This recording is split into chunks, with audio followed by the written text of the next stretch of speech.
Manda bala. Então, boa noite a todos. Boa noite, A Ju. gente possa, Noite. boa noite, que a gente possa iniciar os nossos estudos com bastante, né, fraternidade, respeito, a vontade aí de aprender um pouquinho mais da doutrina espírita. E a gente está da página 294 para 295, né? Está falando sobre o discurso que ocorreu, né, quando Kardec retomou, que foi no dia 8 de outubro, e aí Kardec, né, vai perguntar para um sonâmbulo. E aí a gente vai dar sequência na leitura. Quem quer ler para a gente?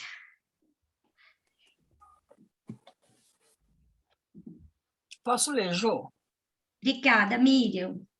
Então vamos lá. Depois, se eu não aguentar tudo, alguém me ajuda. Combinado. Depois do longo silêncio aí? É aqui. Allan Kardec perguntou inicialmente. 2 pontos. Examine um pouco a impressão geral produzida pela sessão da sexta-feira passada sobre os sócios e sobre os estrangeiros. Diga-nos também por que o senhor Dambel se absteve de tomar seu lugar como médium. Manuscrito Sedor, Kempf, número 1865-1008. Depois de um longo silêncio, durante o qual o sonâmbulo senhor Morinha em transe, por meio da segunda vista, examinava as fileiras, vendo, por sua lucidez, o ocorrido 2 dias antes naquele salão, fez um longo relato, inspirado pelos bons espíritos presentes. A maioria dos membros da sociedade se reuniram nesta primeira sessão com o pressentimento. Eles sentiram algo que lhes dizia, vá e espere. E essa esperança não foi frustrada. Para muitos, o que se esperava aconteceu. Outros nada disso pressentiram. Eles esperavam um silêncio completo ou um ataque frontal. Esses não são os melhores. Os primeiros são sinceros. Essa primeira sessão produziu efeitos diferentes sobre os assistentes. Uns sentiram como se lhes colocassem o dedo na ferida, o que, pelo seu pensamento íntimo, se não foi cicatrizado, pelo menos foi colocado diante do remédio para o seu fim. Para outros, também se colocou o dedo na ferida, mas eles o sentiram pungente, cheio de perigos, e se perguntaram se sairiam sãos e salvos. Os estrangeiros edificaram-se bastante pela prece e o recolhimento que presidiu todos os atos desta noite produziu sobre eles uma profunda impressão. Eles viram na prece o meio mais seguro de obter resultados sérios, e essa prece, para os médiuns, foi de um exemplo tão salutar que o orgulho, que geralmente não se confessa, se viu substituído pela humildade. Eu vejo uma enorme prova nessas poucas palavras que pareceram insignificantes, às quais não se ligou nenhuma importância e que, porém, foram o incidente mais notável da noite para o mundo invisível. Em suma, todos os estrangeiros saíram edificados. Para os sócios, eles foram afetados diretamente. Uns ficaram entusiasmados, fortalecidos, e outros desconcertados. Quando o senhor Dambel, eu vejo 2 homens nele. Um, que é seu livre-arbítrio, seu eu, e outro, a influência de seus assistentes. Seu eu interior lhe havia dito, não, não vá à sessão. Sua assistência espiritual lhe disse, vá. Ele não queria, mas a assistência queria. E como, afinal, o livre-arbítrio nem sempre é o mais forte, ele veio. Queriam que ele viesse se sentar em seu lugar de sempre e gritaram para ele, é seu dever.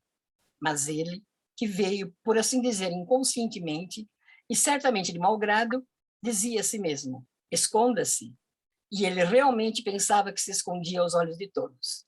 Havia, assim, a luta entre seu eu e seus guias. Estes conseguiram que ele viesse, mas não conseguiram fazer mais nada. Com o orgulho e a inveja dominando este homem, ele está no mau caminho. Toda esta separação não está completa. Ele está submetido a um turbilhão de sentimentos, onde, às vezes, é ele mesmo quem age, e, às vezes, seus guias. Seria melhor para todos e para ele se ele se retirasse de vez. Ele não consegue mais contar com a admiração simpática de todos os que formavam sua corte.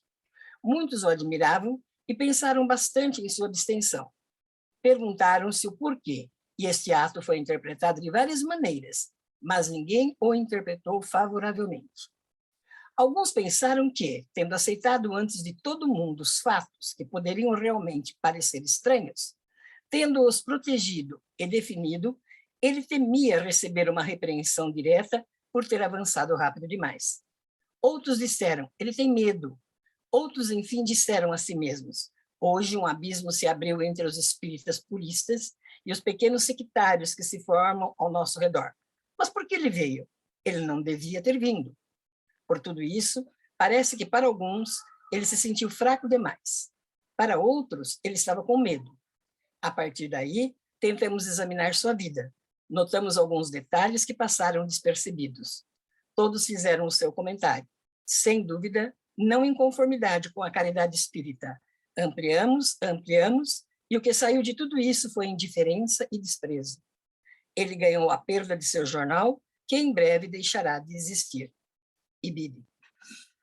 Chegou o momento, então, de Kardec perguntar sobre a repercussão de sua nova obra, O Céu e o Inferno. Ele assim a formulou.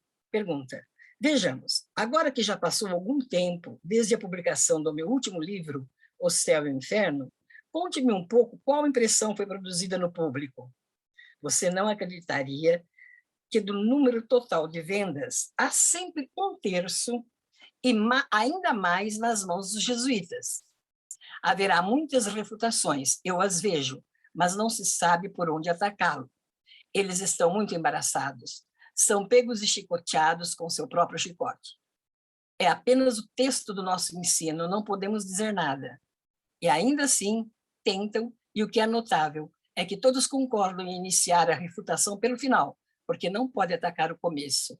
É bem irritante e desagradável. Em todo lugar, há uma disposição para a refutação. Com a pena à mão, atacam a segunda parte, mas quando se trata de falar da primeira, impossível. É muito difícil refutá-la.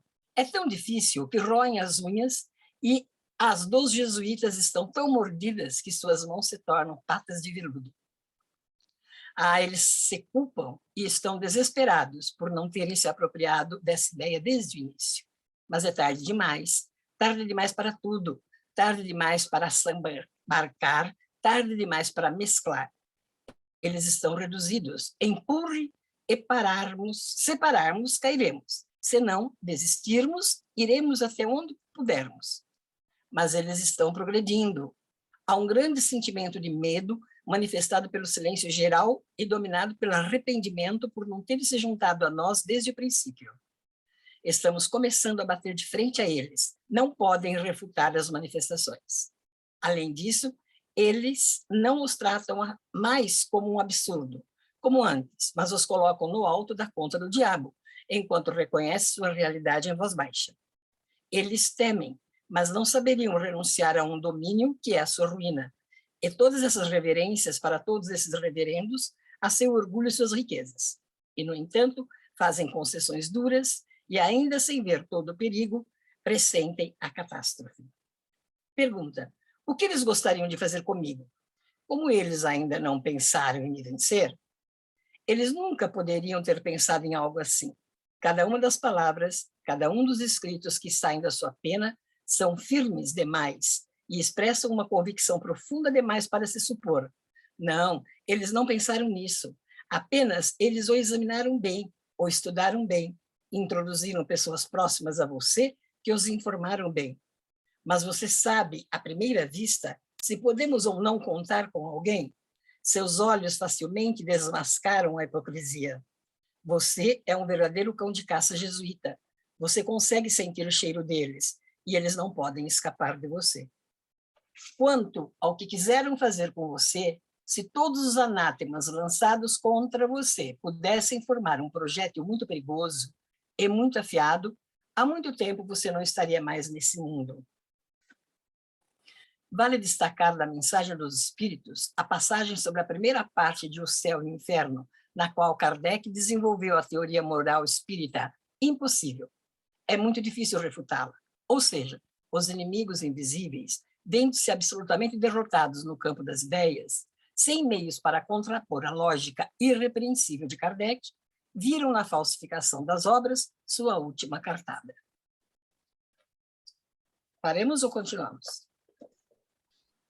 Vocês querem comentar? A gente que está estudando céu e inferno, né? Vê as refutações de Kardec e fala: nossa, não tem como você dialogar com a razão, com a lógica, com as perguntas que ele faz, porque ele faz uma refutação direta, né? Eu estava hoje estudando o capítulo 9, aí, que fala dos anjos, aí ele começa a questionar, né? Que ele, no concílio ele vai fazer traz a parte que o padre fala da alma, que tudo vem através dos sentidos, né? Do que é externo, e ele começa a trazer as refutações, e como você vai debater com a razão e a lógica? Porque se alguém lê e realmente para pensar, refletir no que o dogma propõe, né? E aí ele né, traz a questão da lei de progresso como sendo a negação, né, de uma condenação irrevogável e das penas eternas. Como que você vai argumentar? Achei interessante no pedaço que ele fala que eles, quer dizer, a Igreja Católica, né, não teve essa ideia antes. Se tivesse tido, sairiam vencedores, mas agora é tarde. É interessante essa análise, né? E porque coloca tudo na conta do diabo, né? Porque eu acho que a igreja ficou muito brava, né? Muito, muito. E porque o quanto que, quando ele coloca na Gênese, né? As religiões eram freio para, né? Conduzir as pessoas, o medo. E aí se coloca como uma coisa do diabo, a pessoa fica o quê? Com a emoção do medo. E o medo paralisa, não deixa ela raciocinar. Mas a partir do momento que ela se abre, né? E às vezes o caminho dessa abertura é a curiosidade. Vamos ver se esse diabo é bom, se esse diabo é ruim, o que ele faz. Vamos dar uma espiadinha, vamos num lugar mais discreto, onde ninguém vai reconhecer a gente. E aí acaba tendo um outro entendimento. Né? Se você usa a lógica, a razão, através das refutações que Kardec faz, principalmente no céu e inferno, né? A gente vê os diálogos dele totalmente lógicos, fazendo a gente refletir mesmo sobre o que está sendo proposto pelo dogma. E é exatamente ali onde foi feita a adulteração, né? Que é o que ele está fazendo o fechamento do capítulo.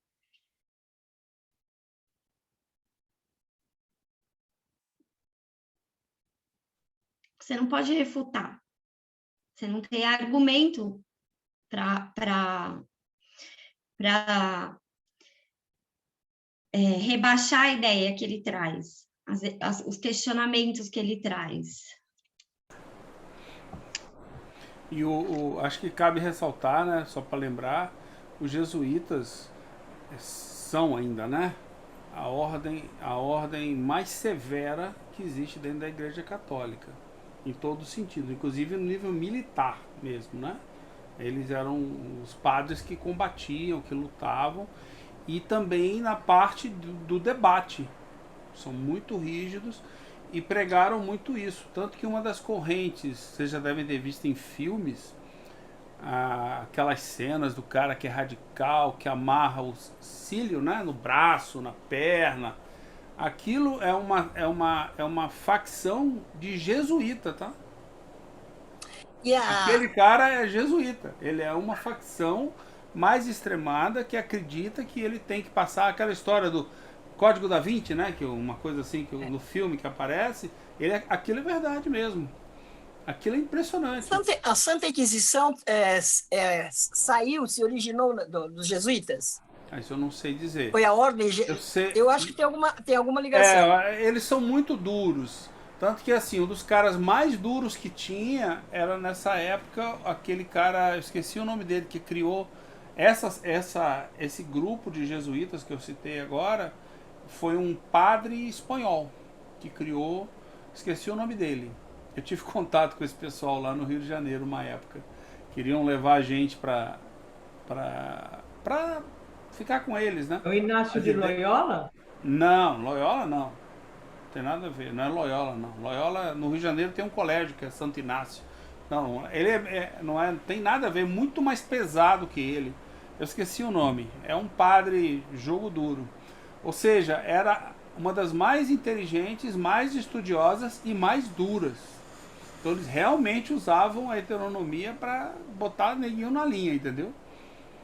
Não é de graça que eles vieram para o Brasil na hora que foi descoberto o país. Eles faziam esse desbravamento das novas terras descobertas, foram para o mundo inteiro, né? A ordem deles. Ó, aqui a Ordem dos Jesuítas, a Companhia de Jesus, foi fundada por Inácio de Loyola. Não, sim, mas eu estou falando dessa outra ordem que foi um espanhol que derivou da ordem dos jesuítas, que é mais radical ainda, só para ter ideia. É mais ou menos, o nome é Torquato? Não, não é o Torquato, não é esse Não, não. Eu vou lembrar, não. depois eu vejo para vocês. É um cara Estou jogo pesquisando duríssimo, aqui. entendeu? Ó, Só para só para lembrar.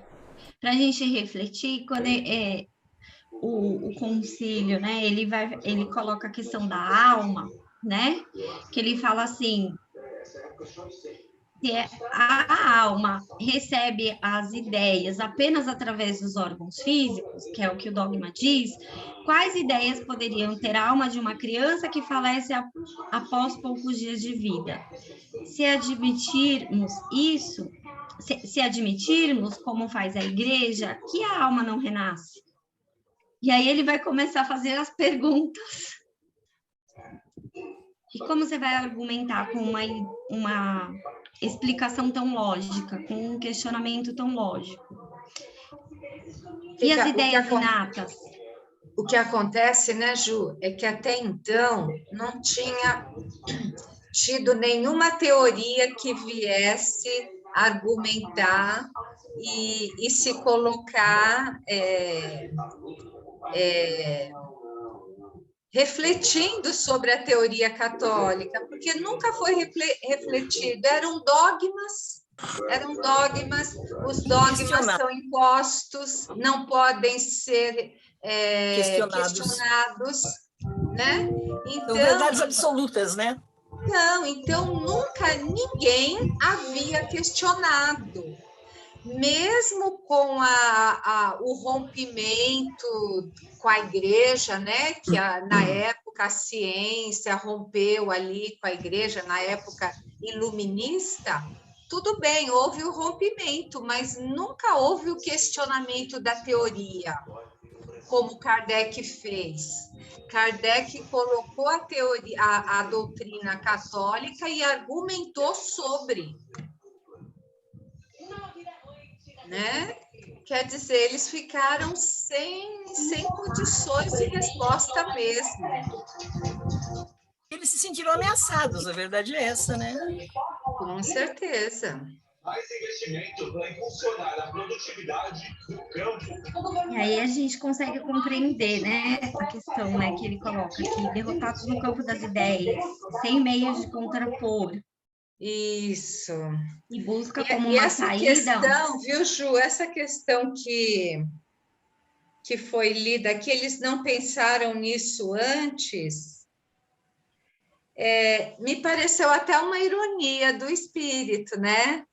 Porque não pode pensar. Se a igreja pensar em modificar algum de seus dogmas, dá de encontro com outro, não tem saída. Então, não tem como eles terem pensado antes, porque ia desmentir a própria igreja, né? Verdade. Eu fiquei pensando, o espírito aí tá ironizando. Falando de roer unhas, né? Ele usou vocabulário que a gente entende bem. E eu achei interessante quando ele fala aqui, né, do médium, do pensamento, de como as pessoas... cada um interpretou a situação ali bem fora da caridade espírita para com o próprio Então, e aí a verdade. gente vê, né? A gente vê o quanto é difícil, né? O quanto que quando ele fala assim, né?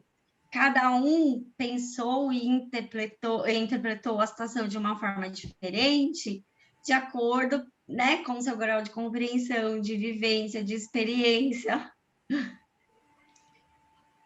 Então, ele está falando o quê? Da parte psicológica de cada um, que é cada um dentro do seu processo evolutivo.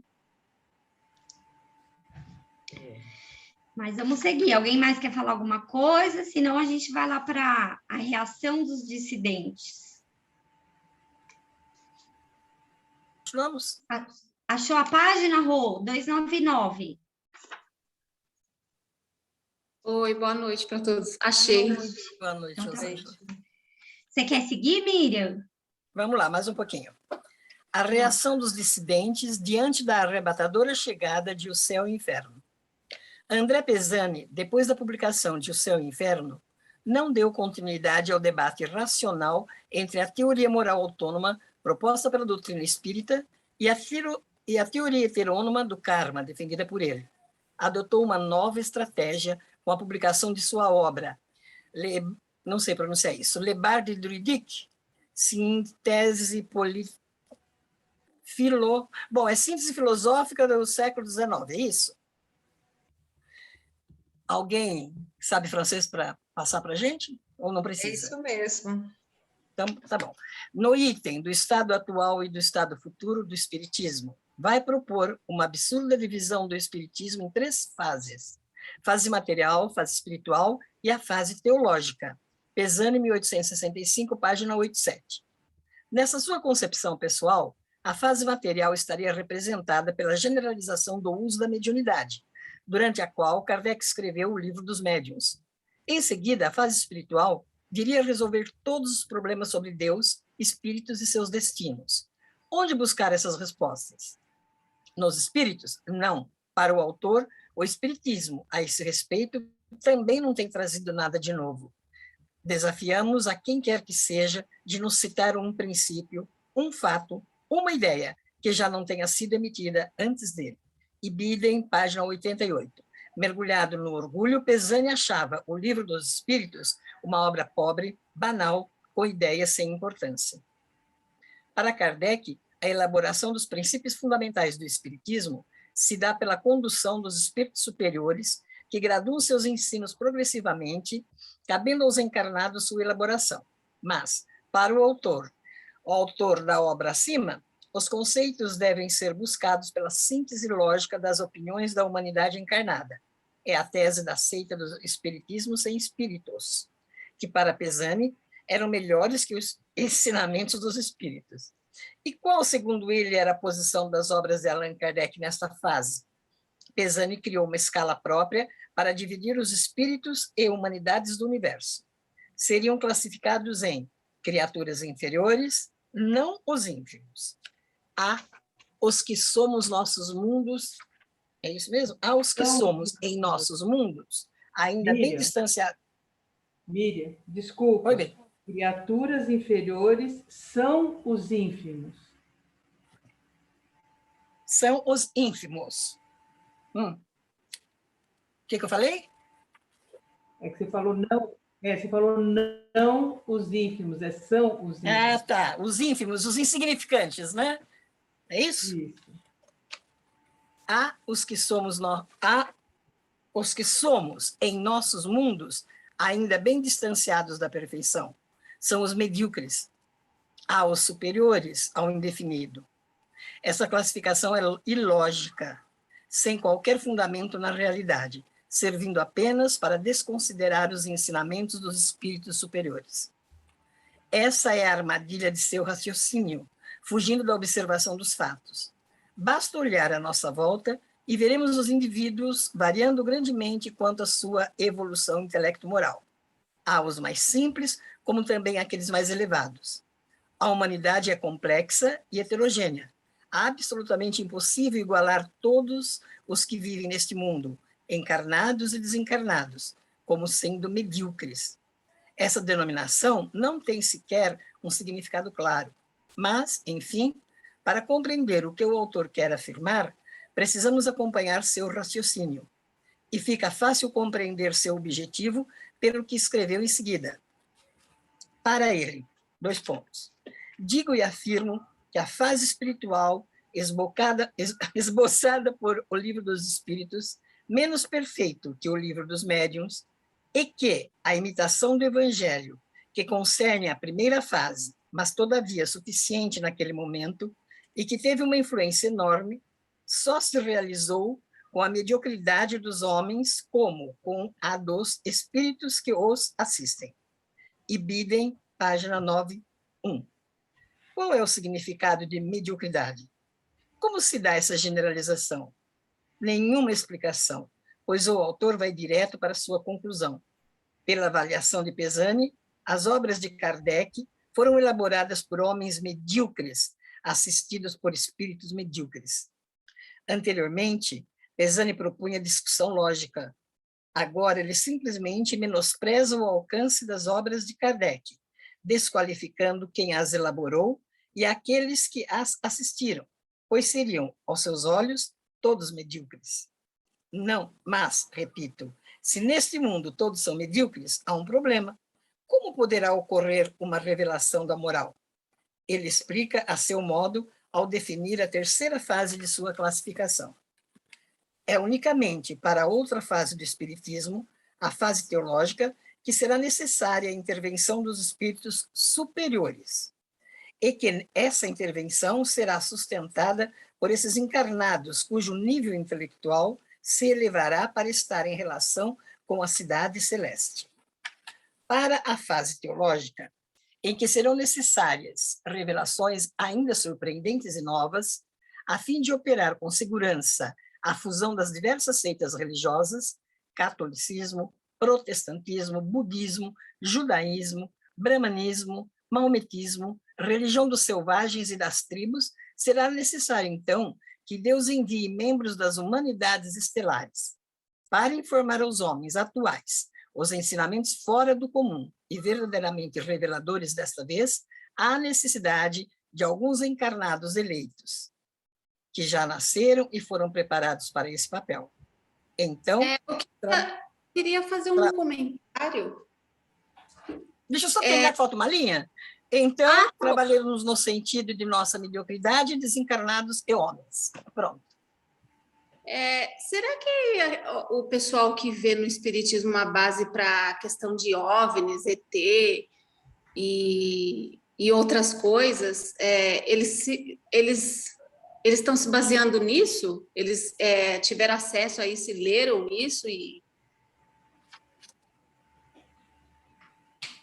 Porque tem algumas... Você está falando de ufologia, é isso? Isso, de ufologia, isso mesmo. Será que foi aí que eles acharam uma brecha para colocar... Não, porque o que ele está falando aqui, o que o Pesani está propondo é que não seria Kardec quem teria a missão, vamos colocar assim, de trazer um novo entendimento da moral. Seria uma outra pessoa aqui encarnado, que daí ele viria como um eleito para cumprir essa missão. Caminhando... Alguns encarnados, né? Ele usa plural, ele fala alguns encarnados. Né? É isso. Mas aí ele fala assim, ó, como se fosse, quando eles têm essa missão, ele já está desqualificando a proposta dos espíritos e de Kardec, dizendo que haveria um outro revelador que fundaria, com essa revelação que ele fizesse, ele fundaria uma nova igreja, a fase teológica, que é a mesma coisa que está nos 4 evangelhos de Ustang. Então, quando a gente pega lá o livrinho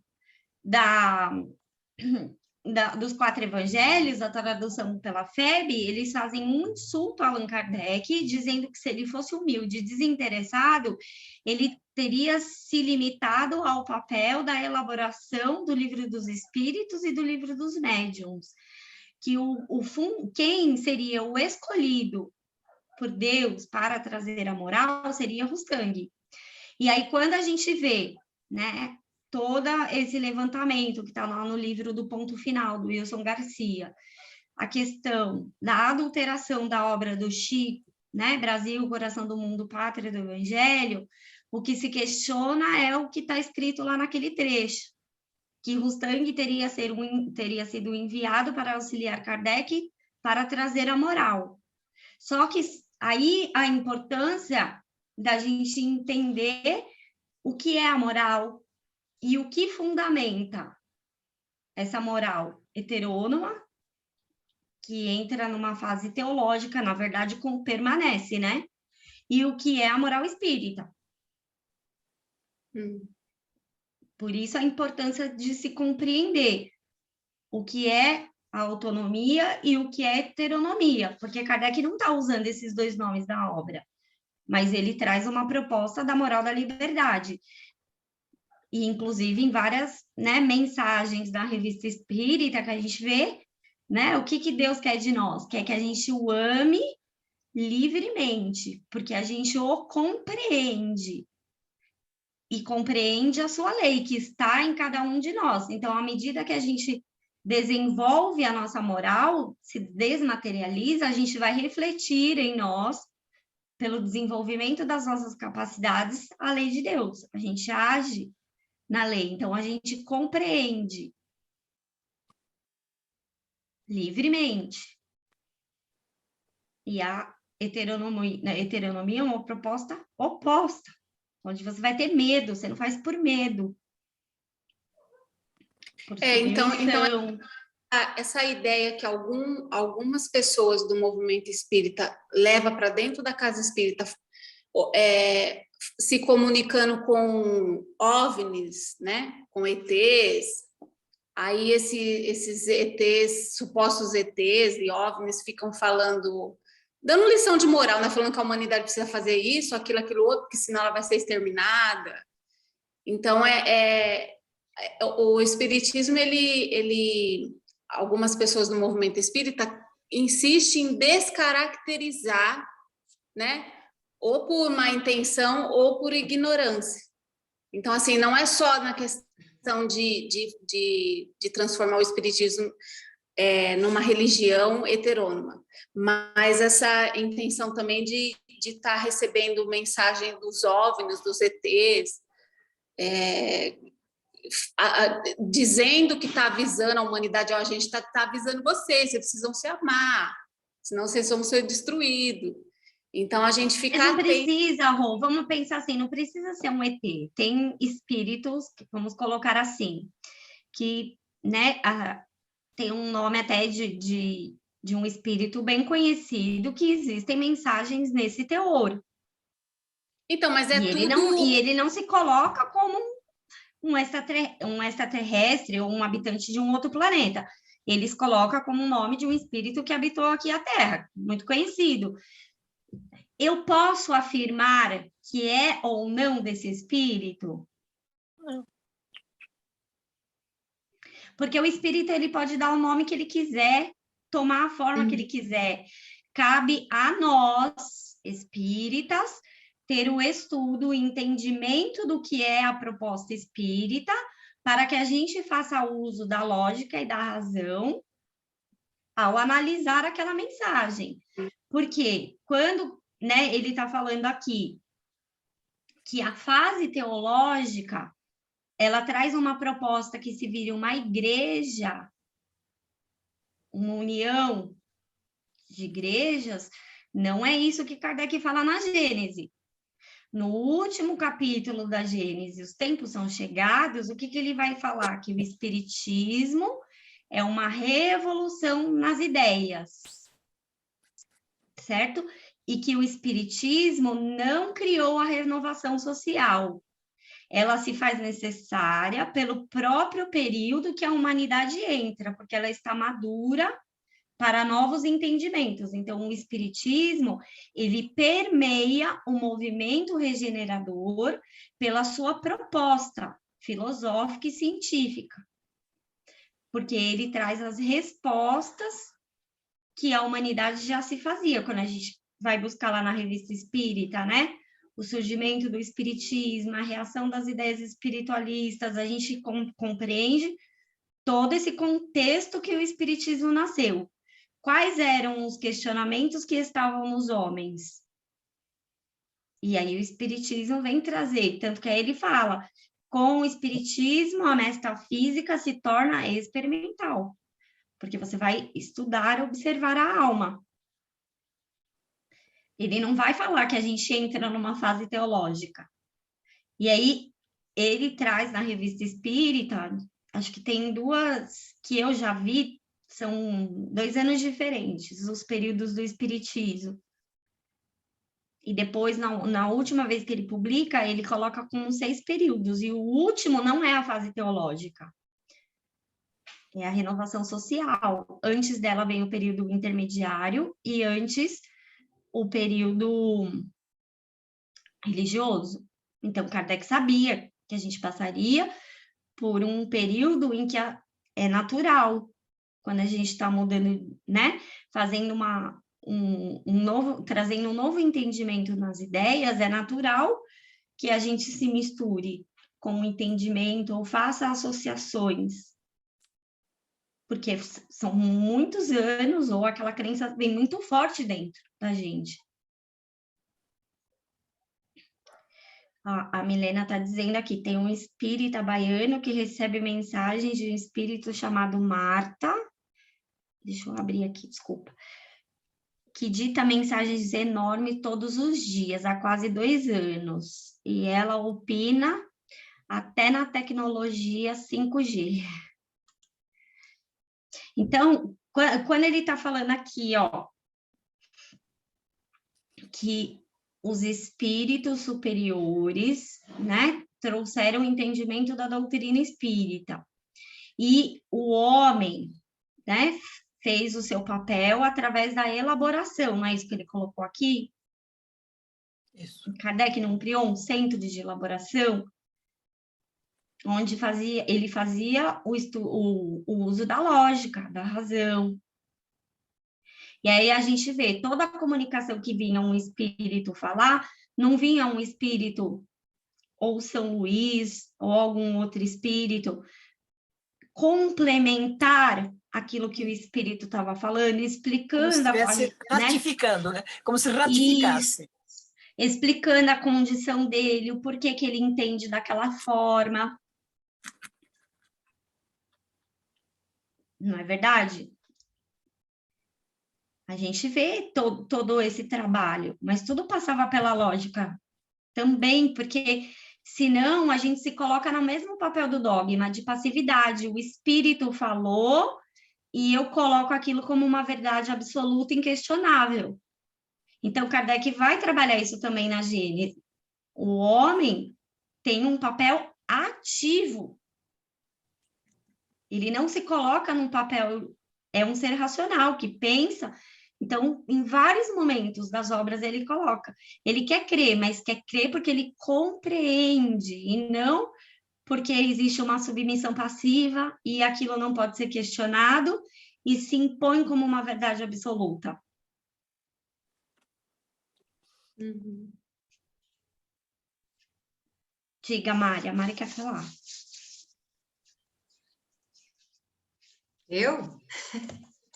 Tá recebendo a inspiração aí ainda? Está chegando.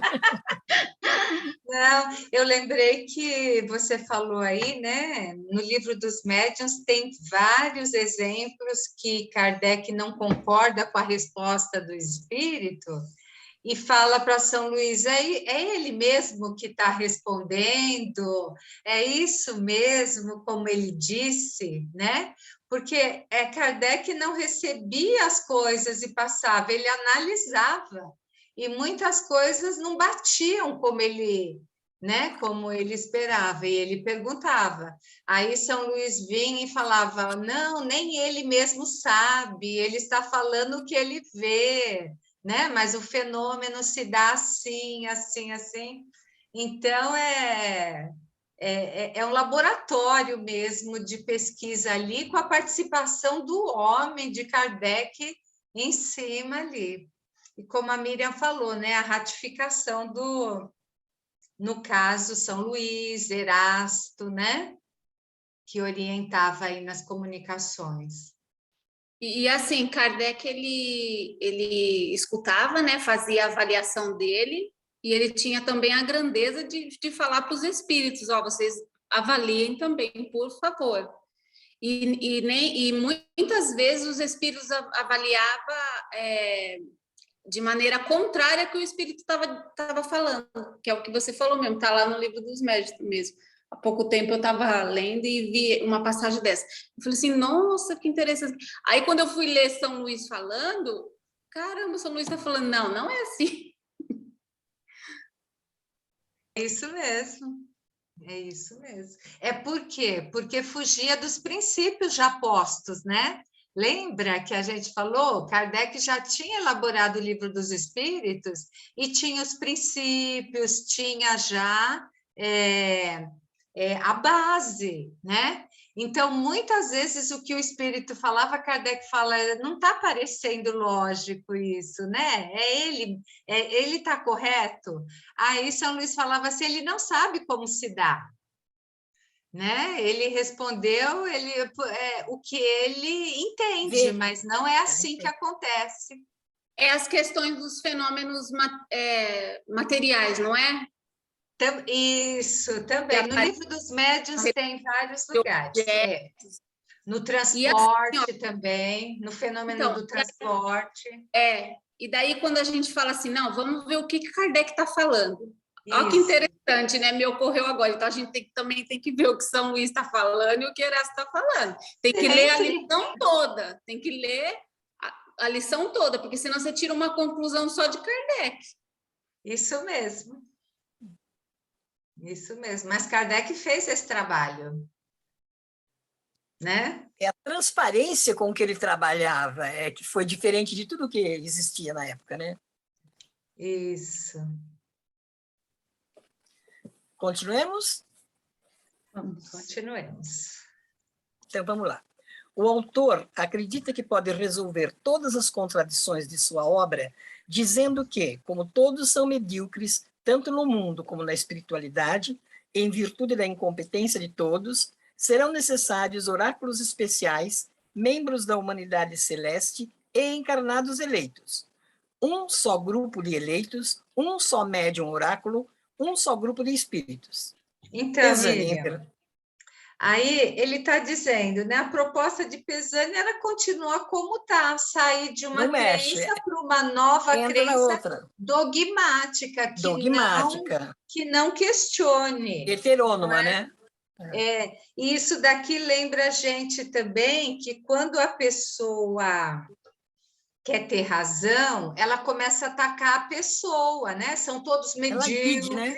Quer dizer, não fala sobre a ideia, fala sobre as pessoas, ninguém tem condição, são medíocres, tal, né? Fica bem claro nessas falas de Pesani e de outros ali. Pode continuar. Pesani, em verdade, está somente reeditando o passado da mediunidade, desconsiderando que estamos na fase do pensamento científico e propondo a volta da fé cega para aceitar uma nova revelação. Por quê? Segundo ele, em seu devaneio, porque somos todos medíocres para desvendar as leis da alma. Dessa forma, em seu raciocínio descabido, para compreender essas leis, seríamos submetidos a uma nova fase do espiritismo. Quando este iria se transformar numa religião formal, numa seita, abandonando os espíritos medíocres, aceitando os dogmas que viriam dos oráculos celestiais infalíveis. O contrário do que o Kardec queria, né? Ele vai na contramão das ideias que o Kardec traz. Completamente. Esse pensamento é o oposto da ciência espírita, que se estabelece por meio da universalidade do ensino dos espíritos. Ele é a volta do pensamento messiânico do velho mundo, o retorno aos tempos das pitonisas, da fé cega. E o que pensa Pesani do critério da universalidade?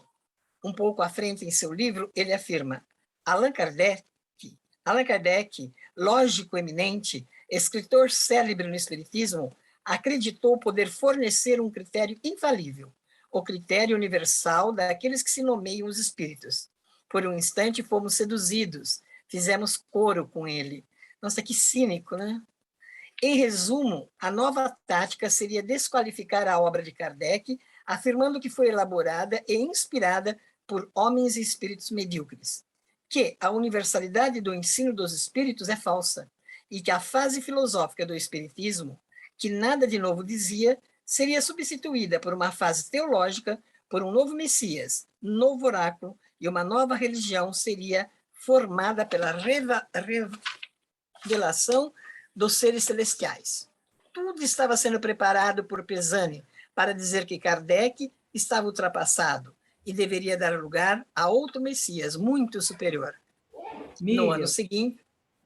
Só um minutinho. Isso que a gente leu complementa o que a Mari falou, né? Que é assim, quando as pessoas negam, né, o novo, elas atacam e descaracterizam, que foi o que ele fez aqui. Né? Então, quando ele fala do método da universalidade do ensino dos espíritos superiores, ele diz, olha, no começo a gente estava fechado com ele, mas depois, né, a gente viu que isso não é um critério. Então, assim, quando eu resisto ao novo, eu não aceito o argumento do outro, o que eu faço? Além de eu atacar, eu descaracterizo. Tipo, imagina, onde já se viu fazer aquilo, né? Então, é interessante. E ele duvida da universalidade, né? Ele diz que não é verdade. Exatamente. Ele descaracteriza, como, imagina, um critério tão perfeito, né, como o de Kardec, ele descaracteriza, dizendo que não era importante. No ano seguinte, ao lançar sua obra Os Quatro Evangelhos, Rustang vai assumir publicamente que deveria ser ele mesmo o novo Messias anunciado por Pisani. Em 1866, o próprio Rustang teria escrito um artigo que ninguém quis publicar na época, no qual afirmou: há um outro instrumento que não Allan Kardec estava destinada à missão de formular essa síntese filosófica que prepara e que devia conduzir à abertura da fase teológica. A síntese filosófica devia ser e foi realizada por André Pisani. Rustang, 1882, página 24, 5. E completou com uma crítica direta: Allan Kardec acreditou-se chamado, e único chamado, para abrir a fase teológica. Mas quem seria o Messias enviado para dar início à fase teológica, quando, segundo Pisani, o Espiritismo se tornaria uma nova religião dogmática? Citando seu colega advogado, foi Rustang, que em seu artigo afirmou, em 1861, João Batista Rustang foi espontaneamente escolhido para começar a obra teológica, da qual ele inaugura a fase importante, pondo em ordem revelações recebidas. Ibidem, página 23. Todavia, as ilusórias obras de Rustang e de Pisani não convenceram os espíritas. Ocorreu exatamente o inverso. Foram desprezadas e esquecidas. Os quatro evangelhos, que traziam uma repetição dos dogmas do Velho Mundo, estava fora da época, quando os franceses estavam entusiasmados com o pensamento científico, as ideias liberais, a regeneração da humanidade pela adoção de uma nova moral autônoma, baseada na responsabilidade pessoal, no livre-arbítrio, no livre exame pela razão. Não havia lugar para dogmas, fé cega, obediência passiva. Pertencia ao passado dizer que o mundo é uma casa de correção de Deus, castigando opressivamente suas criaturas, fazendo da vida um martírio de sofrimento para subjugar as criaturas pelo terror.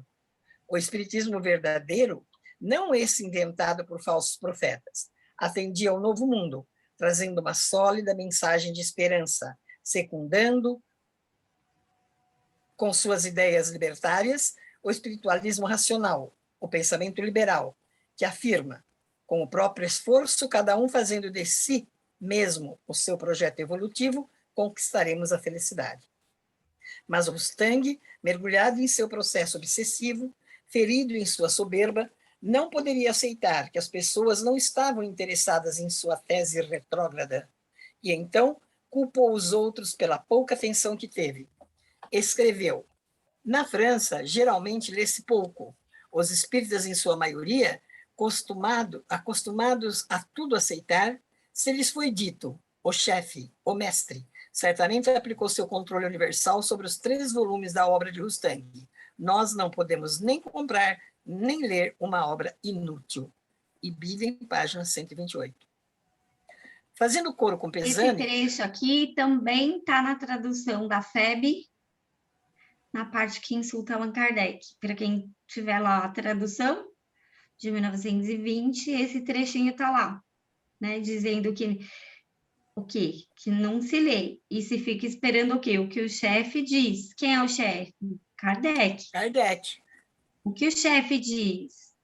Então, ele coloca aqui, o mestre certamente aplicou seu controle universal sobre os 3 volumes da obra. Nós não podemos nem comprar, nem ler uma obra inútil. Porque Kardec fez a análise da obra, né, a análise do conteúdo, né, na Revista Espírita. Ele está chamando a obra de Kardec de inútil, né?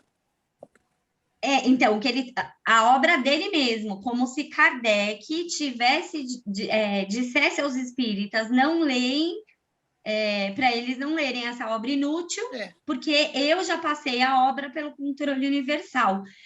Quando, na verdade, não foi isso que Kardec fez. Kardec, né, fez o comentário na Revista Espírita e ele falou, vamos aguardar a manifestação dos espíritos, principalmente no que passava pela questão do corpo fluídico, porque qual que é a tese central do livro de Rustang?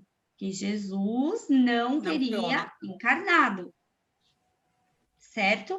E aí, é neste ponto que Kardec, né, fala, vamos aguardar a comunicação dos espíritos, porque são eles que elaboram a doutrina espírita.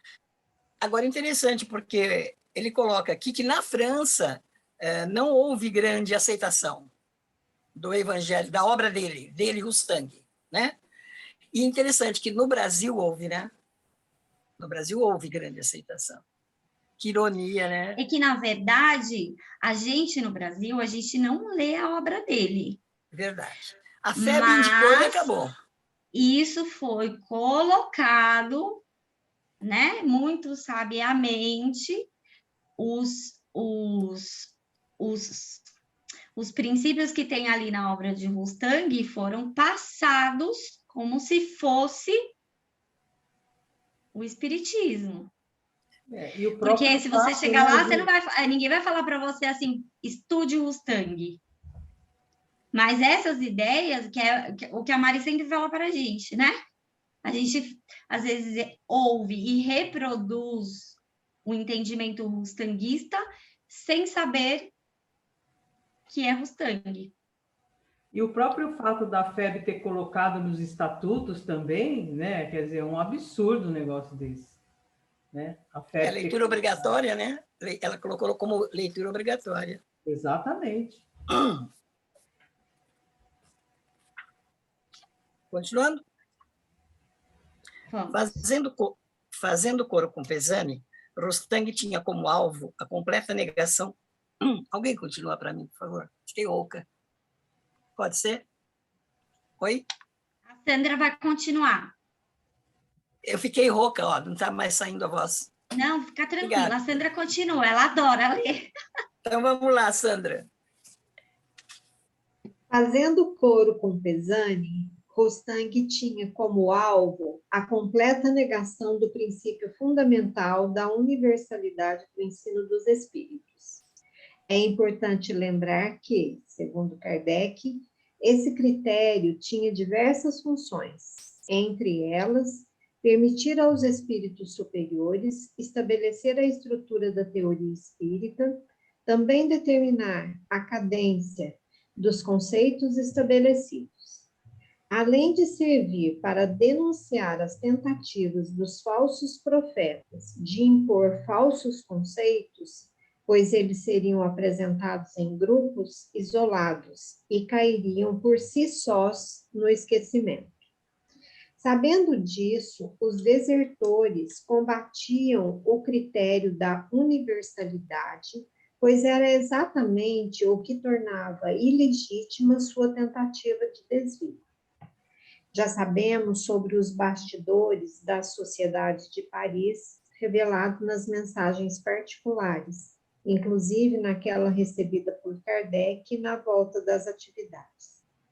Nessa ocasião, os espíritos relataram a ele os pensamentos íntimos de alguns participantes que estavam se perdendo por seu orgulho, notadamente o vice-presidente Dambel e o secretário Senhor Canu. Pois bem, foram exatamente esses dois participantes da sociedade que serviram de testemunha para o advogado Mustang, em seu artigo de 1866, acusar de falso o critério da universalidade de ensino. Diz ele, carregado de ironia. Apesar do sábio e judicioso emprego que Allan Kardec fazia de seu critério infalível, nosso caso prova, estamos certos de que esse critério nunca existiu. Foi exatamente o que escreveu o Sr. Dambel, ele que foi seu secretário e seu médium preferido, e o Sr. Canu, secretário das sessões da sociedade, homem honesto, de natureza franca, que não queria aceitar a responsabilidade do que sabia estar ao contrário da verdade. Agiu do mesmo modo, e muitos outros espíritos livres os imitaram. Como conhecemos os bastidores do pensamento de Dambel e de Canu, o uso deles como prova da invalidade do critério da universalidade em função da posição deles na Sociedade de Paris, cai absolutamente por terra por falta de isenção dessas testemunhas. Sobre Canu, os espíritos afirmaram uma natureza esvoaçante. Ele emprega meios desonestos que impedem um olho inexperiente de perceber sua duplicidade. E sobre Dambel, ele é mau, bastante mau, cheio de si, de orgulho e de ideias adquiridas. Seu círculo de acompanhantes espirituais é bom, mas seu eu vence. Manuscrito Sedor, Kempf, 1865, 10/8. Para deixar tudo... Só um momentinho. A Rosângela. Olha a importância dos manuscritos, né, que depois tiveram acesso, né, para ter uma contraprova, né. E daí conta que Kardec deixou aquele armário com a história do espiritismo, né? Com as pastas que continha a história do espiritismo. Então, esse manuscrito aqui, que está marcando aqui, né? Manuscrito do Sedor. Então, a gente vê que era de má intenção mesmo esse secretário, né? Porque ele chega ao ponto de falar que essa universalidade é uma farsa. Imagina, o Kardec recebia cartas e cartas e cartas, o escritório dele cheio de cartas para todo lugar, né? Com as correspondências dos centros espíritas do mundo inteiro. E daí essa calúnia, né? Que esse secretário faz. E daí vem os manuscritos com o comentário dos espíritos, para a gente, se alguém tinha dúvida, eu acho que esse manuscrito acaba com a dúvida, né?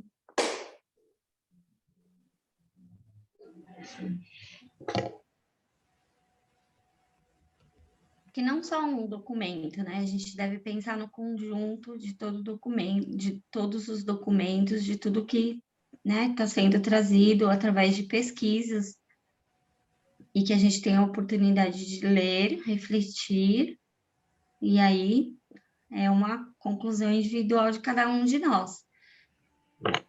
mas é uma série de documentos, né?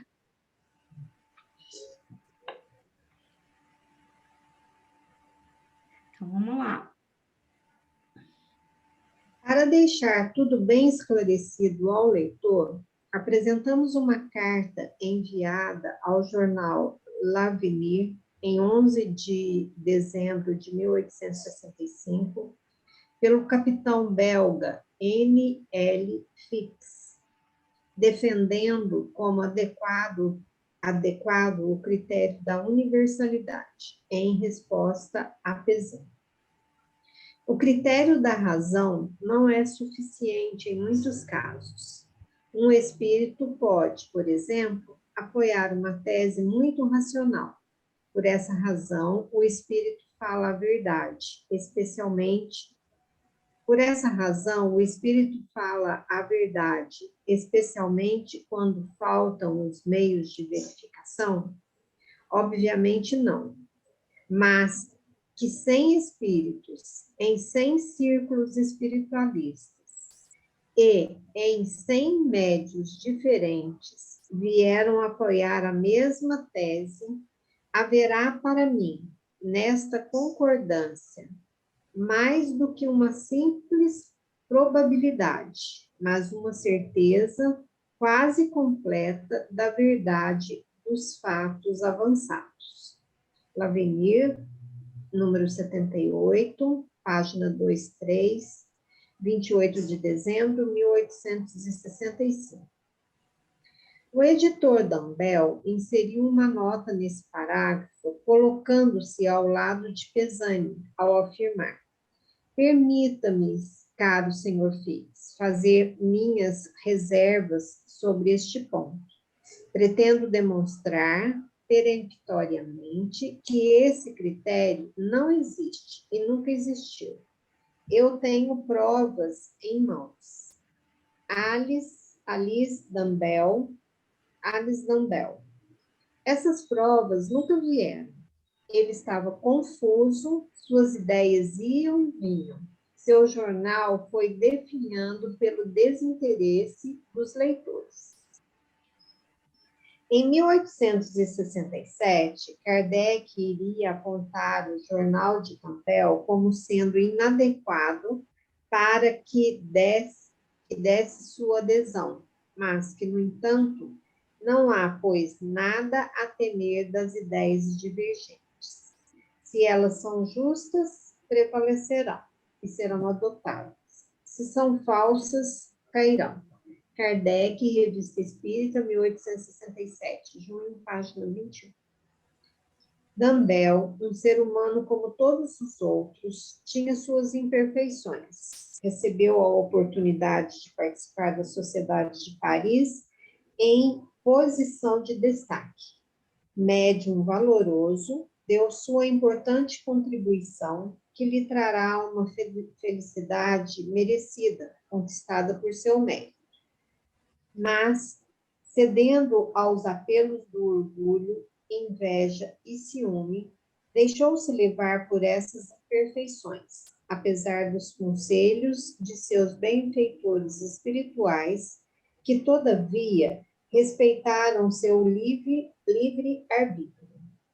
No mundo espiritual, certamente vai refletir sobre os caminhos que escolheu, e, arrependido, terá como escolher suas provas e expiações nas vidas futuras. Nunca perderá a felicidade conquistada. Isso vai assegurar sua esperança. Os ensinamentos espíritas que ouviu e escreveu de próprio punho serão uma benéfica herança em sua luta consigo mesmo. Será a mais viva e altiva prova das leis da alma proposta pelo Espiritismo. E esse é o maior valor da doutrina, pois todos, inclusive seus inimigos, conscientes ou inconscientes, encarnados ou desencarnados, todos vão encontrar o caminho do retorno ao bem, a felicidade conquistada para viver em paz, servindo à harmonia universal. Num gesto de... Oi? Aí eu queria fazer uma paradinha aqui, 2 comentários, né? Primeiro, a altivez de Kardec e a fidelidade aos princípios dele de caráter, de não se amedrontou por nada, não se em nenhum minuto titubeou, né, dos valores dele. E eu lembro muito, muito do que o Paulo fala, né? Que Jesus morreu por ter sido fiéis aos seus princípios, né? Assim como Sócrates, assim como todos os pensadores, assim como Giordano Bruno, assim como o Crookes, né? Crookes, enfim, primeira coisa, né? E a segunda coisa, esse parágrafo aqui é muito bonito, né? Porque quando ele diz, pois todos, inclusive seus inimigos, conscientes ou inconscientes, encarnados ou desencarnados, todos vão encontrar o caminho do retorno ao bem, a felicidade conquistada para viver em paz, servindo a harmonia universal.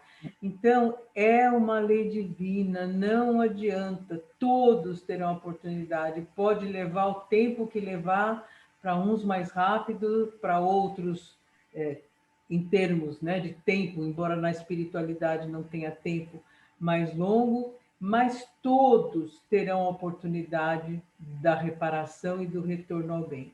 Isso na doutrina espírita é fantástico, né? É Consolador. Muito consolador, libertador, né? A gente, porque sabe, eu fico pensando, né, gente, nós estamos vivendo numa época ou que estão vindo à tona, ou que, enfim, né, eu já nem falo mais, porque às vezes as pessoas dizem, mas antigamente tinha, mas não era divulgado, enfim. Mas a gente às vezes se depara diariamente, né, com fatos, crimes hediondos, comportamentos do ser humano que a gente diz, mas não é possível, né, que o ser humano chegue a uma degradação dessa. E a gente, muitas vezes, né, como imperfeitos ainda, diz, mas não é possível que um ser humano desse um dia vai se arrepender. Vai se arrepender, sim. Vai se arrepender. Pode demorar o tempo que for, mas na espiritualidade, né? E isso é muito bem retratado no Céu e Inferno. Né? Pode levar 100 anos, 200 anos, 500 anos, 1000 anos, mas uma hora ele vai cansar e vai se arrepender, vai reconhecer o mal que fez e vai querer escolher suas provas e vai fazer o retorno ao bem. Então, é um princípio da doutrina espírita, é uma máxima assim, incontestável. Né? Eu acho lindo isso, lindo.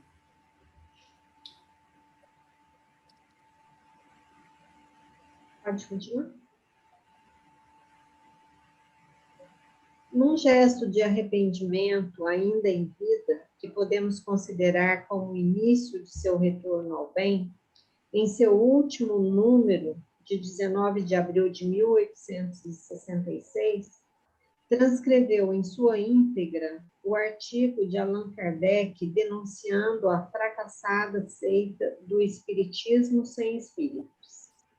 Escreveu o editor: chamamos a atenção séria de nossos leitores regulares e assinantes nos seguintes artigos que o senhor Allan Kardec publicou na atual edição de abril da Revista Espírita, Alice Dambel. Neste artigo, Kardec vai esclarecer: temos que nos ocupar das coisas mais importantes do que saber o que fazem tais ou tais. Se fazem bem, não tem a temer nenhuma investigação. Se fazem mal, isto os vê. Se é que ambicionam nossa posição, é no interesse do espiritismo ou no seu? Que a tome, pois, com todas as suas cartas, e provavelmente não acharão que isso seja uma sinecura. Eu procurei aqui emprego ou cargo rendoso, que existe pouco trabalho, tão agradável quanto supõe. Se acham que conduzimos mal o barco, Quem os impediu de tomar-lhe o governo antes de nós? E quem os impede ainda hoje? Se lamentam de nossas intrigas para nos fazer partidários? Esperamos que se venha a nós, e nós não vamos procurar ninguém. Não corremos mesmo atrás daqueles que nos deixam, porque sabemos que podem travar a marcha das coisas. Sua personalidade se apaga diante do conjunto. Kardec, Revista Espírita, 1866, abril, página 11 e 2. Deixa eu só falar um negócio aqui. Eu acho que esse parágrafo encabe perfeitamente com o que hoje acontece no Brasil com a FEB. Entendeu? Acho que exatamente o que está acontecendo naquela época acontece hoje no Brasil. Né? Deixa eles fazer o que eles querem. Vamos cuidar do que a gente acredita. Né? Nem negar, nem ajudar. Simplesmente deixa pra lá. Tá? Só um comentário. Porque, né, se a gente fosse ocupar em responder a todos que nos rebatem, você não caminha na frente, você fica parado. Não é verdade? Que nem eu vejo nas redes sociais, e pouco ainda, né? Porque eu não sou assídua lá de seguir. O que tem pessoas que combatem o Paulo, que fala da teoria, dos estudos do Paulo, se ele for responder a todos, ele não vai para frente, ele para. Não escreve mais nada, ele não escreve mais nada. Ele para nada. as pesquisas dele, para de escrever, sabe? E não adianta ficar explicando, porque as pessoas estão agindo de má fé ou são convictas daquilo que elas têm, não vai adiantar ficar rebatendo. Então, tem que deixar cada um que a sua consciência o guie, né? E sabe, Mari, complementando o que você está falando, nossa, eu estava conversando sobre isso com uma amiga minha, que a gente estuda Leon Denis toda segunda e terça, e surgiu esse assunto. E é impressionante, porque, assim, esses que combatem, é uma coisa tão maluca e tão antagônica, porque eles acabam combatendo o próprio Kardec, porque o que o Paulo fala? Ele não trouxe nada de novo. Está tudo escrito absolutamente nas obras de Kardec, né? Então, a resistência desse pessoal de achar, né, que ele veio trazer a cisão, que ele veio... Gente, nós é que nunca estudamos Kardec como deveríamos ter estudado, cada palavra, cada frase, absorvendo o sentido, decodificando o sentido, né?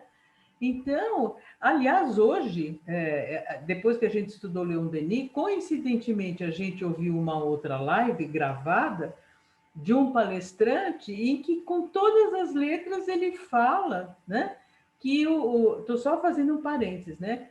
Ele está comentando o livro Depois da Morte, no capítulo que a gente estudou hoje, que é o julgamento, que é brilhante o que Leon Denis fala ali. É brilhante esse capítulo.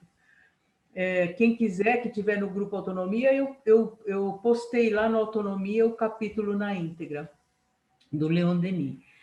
E ele, depois na live, diz assim, portanto, não só quando Kardec pergunta, né, quando ele afirma, aliás, o céu e o inferno está dentro de cada um de nós, né? E dependendo do que nós alimentamos. E aí o Leon Denis fala uma coisa semelhante, e ele diz, portanto, esse palestrante, não só o céu como o inferno, como um umbral, não existem como lugares... Eu falei, aleluia, Senhor, né? E é alguém que tem aí uma linha, mas é um menino muito lúcido. Deles todos eu gosto um pouco, porque eu tenho visto coisas dele bem... sabe aquela história? Ele está de acordo, né, com tudo que está sendo ventilado, ele só não fala o nome do Paulo, alguma coisa assim. Então, é uma coisa muito louca, porque no fim as pessoas acabam combatendo o que está escrito nas obras de Kardec, né? Então, é o negacionismo mesmo em relação à figura do Paulo. E não adianta, né, gente? Infelizmente, a gente chega à conclusão que o ser humano ainda traz muito essa coisa do milindre, da vaidade, dos ciúmes, né? Porque a projeção que Paulo está conquistando, os vários grupos que estão se formando, grupos autônomos como nós aqui, para se dedicar ao estudo da doutrina espírita, lives que estão surgindo, né? O próprio Instituto Revelar em Uberaba, que é muito bom, a Genesi, acho que não tá aqui, né? Mas ela às vezes está nas lives também. Eu também gosto das lives deles. E então é isso, né? Quer dizer, dá vontade de chegar. Peraí, amigo, você leu Kardec, estudou Kardec profundamente? Por que você é contra isso que está sendo falado? Onde você acha que não está escrito em Kardec? Mas como a Mari falou, não vale a pena esse desgaste, né? E o Satiro também. Não vale a pena. Nós temos que seguir o nosso caminho, né? Desbravando a essência da doutrina espírita, essa doutrina tão linda, tão libertadora, tão consoladora, que só faz a gente crescer, ganhar. É muito bonito, é muito bonito. E é isso que nós temos que fazer, não perder tempo mais com discussão inútil, né? É porque só o estudo e a compreensão individual de cada um que vai fazer com que aquele indivíduo se modifique, né, pela compreensão. Sim. E aquele que ainda está naquele nível de procurar as respostas fora de si, ele continua na heteronomia. Então, ele vai, não, porque o fulano falou que é assim. Ah, então é assim porque ele é de tal centro. Ou porque ele é tal médium. Então, se ele falou, é uma verdade absoluta. Ele ainda está vivenciando a questão da heteronomia, ainda não teve um despertar dele. E a gente não consegue impor esse despertar para ninguém, é um processo interno, né? Da pessoa parar, começar a estudar, compreender, e aí ela escolhe livremente, né? Pela razão, pelo entendimento, que é a proposta espírita. Então, é um despertar de cada um, é a busca daquilo que faz sentido para cada um. Para ele ainda faz sentido, né, essas ideias dogmáticas, né? Até tem uma frase aqui que ele usou, antiga, né? O mundo é uma casa de correção de Deus. Em outras palavras, a gente está aqui para pagar. A pessoa ainda está presa nesses dogmas, é um processo dela desconstruir, né? Mudou o termo, mas a ideia que está por trás é a mesma. Pode-se não usar o termo casa de correção, mas a ideia está ali, associada, né? Exatamente. Eu queria falar assim, o Chico, ele um bom médium, né? Mas todo o trabalho que ele psicografou, ele não ficava em cima falando, ó, é assim, o Espírito falou, é verdade. Ele psicografou e deixou para que as pessoas tivessem acesso sobre aquela ideia da vida futura, né, do mundo espiritual, da comunicabilidade, mas que antes é a doutrina espírita. Então Chico, ele não ficava falando se era verdade ou inverdade, o que os espíritos estavam falando nas obras dele. Que cada um leia, se instrua, né? Tenha como base a doutrina dos espíritos para saber analisar as obras mediúnicas do Chico. Então, porque aí é que tá a questão. O próprio Chico, ele não falava, ó, isso que o espírito está falando é verdade, é real, isso acontece, não. Porque para você poder compreender a obra do Chico, dentro do entendimento espírita, você tem que estudar primeiro Kardec. Para que quando você for ler a obra do espírito, né, do Chico, ou a obra daquele espírito, você vai saber separar. Esse é o entendimento do espírito, da vivência dele, da percepção dele, do entendimento dele. Não é um princípio espírita. mas é a vivência e a opinião daquele espírito. Aí sim, você vai ler com outra, com a verdade absoluta. Ou então porque o Chico Xavier, ele foi um bom cidadão, um bom médium, né, um bom familiar, ajudava as pessoas. Então eu vou ler as obras dele de maneira cega. Para mim, por ele ser uma pessoa correta, um bom homem, é tudo verdade que está ali. Mas ainda assim, se a gente lê sem ter a base da doutrina dos espíritos, a gente vai fazer a nossa interpretação, e muitas vezes errônea, né? Então, mas aí você percebe que você está trazendo o dogma. Você está santificando o médium e colocando a opinião daquele espírito como um princípio espírita e como uma verdade absoluta. Então, sim, é um erro. Percebe? É diferente. Né? Quando você faz esse movimento, você está vivenciando a questão dogmática. Você está olhando, né, vendo a obra com um entendimento dogmático. Miriam, está com o microfone fechado.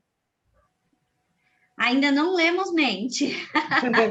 Malemar uma leitura labial. Desculpa, eu acho que a nossa visão a respeito das obras do Chico, depois de estudarmos mais profundamente Kardec, nós vamos mudar o nosso próprio entendimento. Eu acho que, concordo plenamente com você, Ju, ele não colocou ali para se transformar em dogma. Aquilo ali não é um princípio, aquilo ali, ele disse que o Espírito disse que. Agora, o nosso entendimento é que vai, o bom senso, a razão, é que vai nos fazer concordar ou não. E depois ainda tem aquele outro lado da história. Será que foi isso mesmo que ele escreveu? Cadê os originais das obras dele? Então, eu acho que muita coisa está por acontecer ainda. Então, nós precisamos ter muita cautela a esse respeito. Eu penso que é muito tranquilo. Livros, né? Eu penso que é muito tranquilo analisar as obras do Chico, pensando assim, que aquilo lá era conhecimento daquele espírito. Foi escrito por André Luiz. Isso, foi escrito por André Luiz, é o conhecimento de André Luiz. Como a Rosângela falou, o Chico não brigava para que aquilo fosse tido como verdade. O Chico não saía por aí defendendo o que ele escrevia. Não, ele era avesso a isso. E é tudo muito claro, escrito pelo espírito André Luiz. Assim como amanhã a gente pode escrever, mandar uma mensagem, eu não vou saber mais do que eu sei hoje. Foi a visão daquele espírito. Isso. Né? Naquele caso específico, não pode generalizar. Isso. E quanto a Emmanuel também, quando a gente lia alguma coisa, nós não tínhamos profundidade, porque os princípios da doutrina não estavam claros em nós. Para nós, não é? Então, a gente pegava e interpretava como nas velhas crenças, ou com aquilo que a gente entendia aí do espiritismo, como expiação, como uma prova, como... Sabe? Que, no fundo, a gente via como um castigo. Né? Então, o problema não está só na obra, está na interpretação dela também, por nós, né? Com certeza, Mari, com certeza. Eu estou acompanhando aquele estudo do pensamento e vida que está sendo feito na Boa Nova. Gente, a gente não ia interpretar aquilo... Nunca. Sem os princípios que a gente está vendo agora, porque agora parece até tranquilo, né? Porque a gente já se conhece mais, sabe os recursos do corpo, os recursos da alma. Mas antes disso, gente, era impossível interpretar aquilo, não é? Concordo plenamente, Mari. Plenamente. Eu também. Não é muito... Nem com o dicionário eu consegui entender aquele livro, pelo amor de Deus. Porque o dicionário também dá a interpretação conceitual da língua, não é? Não é aquilo que é para enxergar. E segunda-feira agora, que o Paulo leu sobre a vontade, aquele conceito, a vontade como a gerenciadora, esclarecedora, e aí por aí vai. Agora que a gente já sabe do espiritualismo racional, do conceito da vontade, da soberania da vontade. Gente, é lindo ler esse livro agora. Até então eu nem sabia que eu tinha vontade. Nem eu! Como vontade assim, gente, como uma faculdade da alma, né? Isso, claro. A vontade assim, a gente pensava, tô com vontade disso. Um doce. Sentido diverso. Né? Mas não como uma faculdade, né? Associada às questões morais, nossa. Então dá uma satisfação, né? Realmente, quando a gente consegue compreender. Até porque, né, Ju, utilizando os conhecimentos de agora, né, quando a gente fala assim, eu tô com uma vontade de esganar alguém, mas a minha razão diz que não.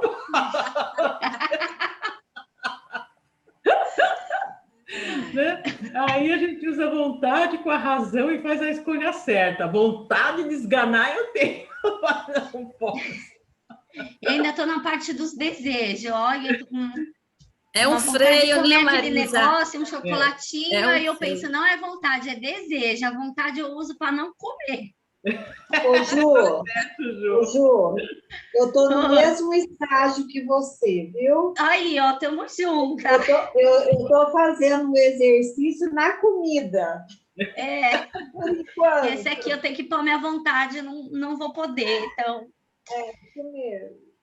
E aí, depois vamos indo para as práticas do dia a dia, das relações. A Marisa já está mais evoluída, já está lá nas Olha, pensa relações. bem a diferença de interpretação. A vontade, como faculdade da alma, ela é um meio regenerador.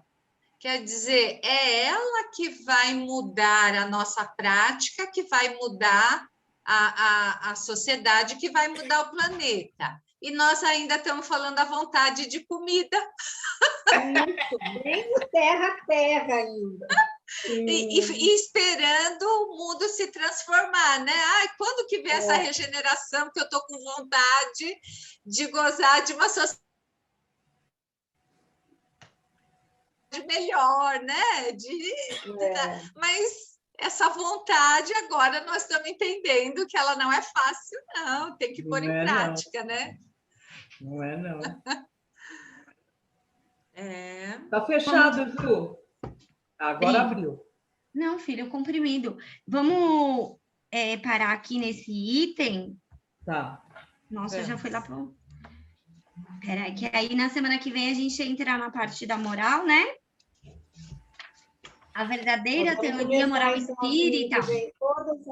Todas essas tentativas de luta. Isso. Né? A gente para nesse parágrafo, tá bom? Tá. Hoje é dia 8, né?